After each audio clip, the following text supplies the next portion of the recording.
প্রশ্ন, বাংলা সাহিত্যের প্রাচীনতম নিদর্শন চর্যাপদ কত সালে আবিষ্কৃত হয়?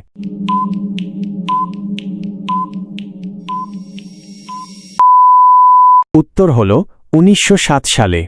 প্রশ্ন, চর্যাপদ কে আবিষ্কার করেন?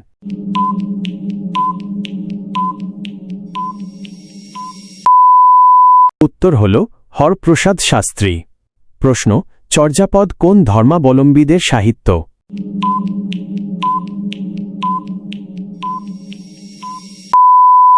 উত্তর হল সহজিয়া বৌদ্ধ।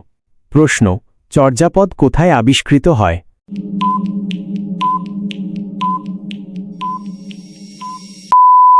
উত্তর হল নেপালের রাজদরবার।